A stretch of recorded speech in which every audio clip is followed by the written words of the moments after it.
Hello guys, and welcome back to Getting Started with LabVIEW, and in today's example we will look into how to select the entire row of a table programmatically using LabVIEW. Now, without using any programming method, we can actually select the entire row or the entire column of data within the table in LabVIEW by enabling the show selection function here.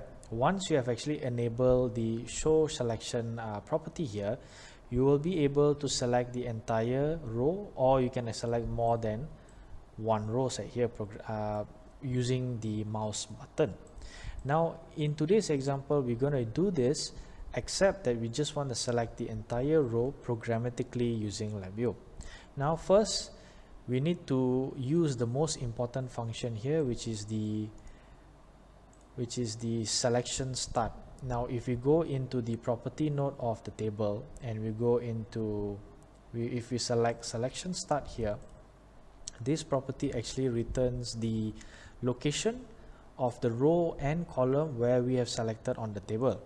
Now to demonstrate this, I'm going to put this into the code into a while loop, and once we run the while loop, I forgot to create an indicator. Now once we run the while loop, any location where I select, it will actually return the row and the column of the table.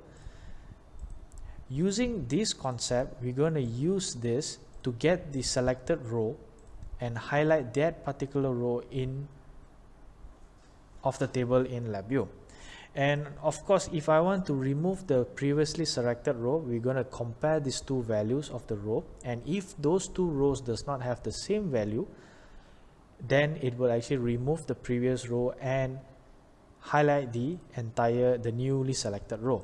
So this will be done using the property nodes and shift register of the table.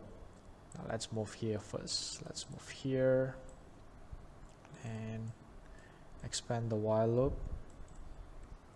So first thing, we actually have this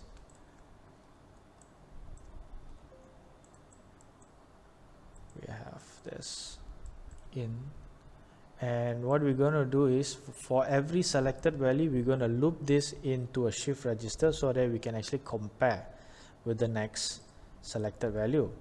So from the selection start value, we're going to put here at the end of the tunnel and replace with shift register.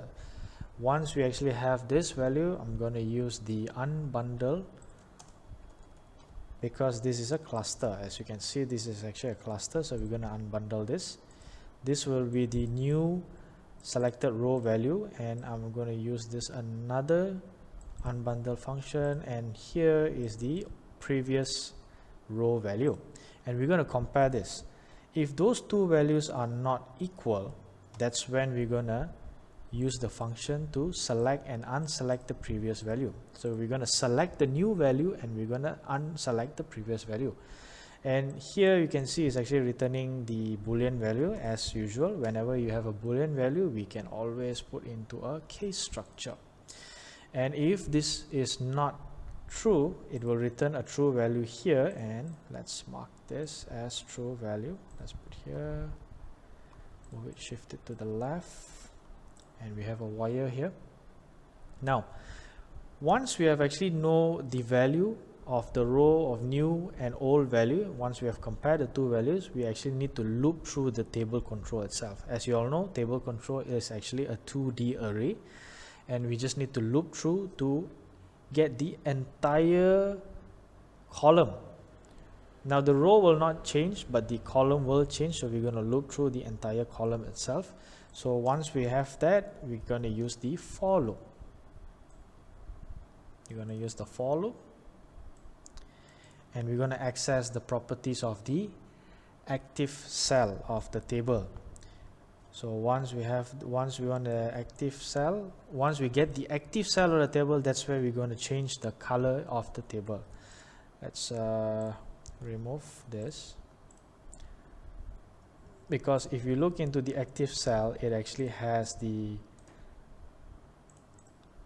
value here, which is the row and column. This is the active cell, so this is what we actually want to access. and we're going to use the bundle by name. So you can see it actually has the row and the column. Now the row remains the same, it will actually remains the same, so we're gonna loop the column only using the loop iteration of the for loop here. Once we put it here, and as you all know, you need to have a certain number for it to loop through the column. So how do we get the number of column? To get the number of column, we can actually just simply access the number of columns property node of the table itself. This way, you don't need to know exactly how many columns where you need to hard code it. You can just simply use the property node to get the number of columns. So let's put the number of columns here and you can loop it. Now we'll need to highlight the value. In this case, I want to highlight the entire value to white first, because I want to create the unselect function. So to do that, I will change the cell background to white, and because I'm comparing with the previous value, this function here will be unhighlight the previous value. So that's where I'm going to use this previous row value function here into the row function here. So once I have this, I will just create the same function, except I'll put this into a new row value, a new row. So let's move this to get the new row value, and in this new row value is where I'll put into here, into this function. It's okay. And I also access the same number of column, and here I will also create the newly selected value. Probably for better purpose, I will actually clearer purpose, I put it as lime green. This is probably a color of the lime green.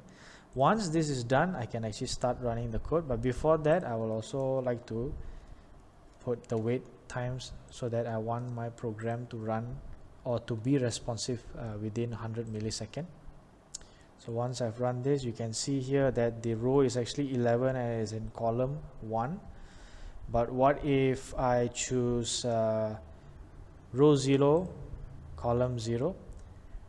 Now what happens here is that for any column that I've selected or any row that I selected, it only selects the entire row. No matter what position of the column that I have selected, it still selects the entire row. So this is what initially that I want to do, which is to select the entire row programmatically using LabVIEW. And here we actually use the logic here, where we use the selection start function to get the coordinates, which is the row and column, and we put that into a shift register, so that the new selected value, which is the value of row, which is the new value of row, will be compared with the previous value, and that value, if it is not the same, that's when we will unhighlight the previous old row value and highlight the new previous row value using this logic here.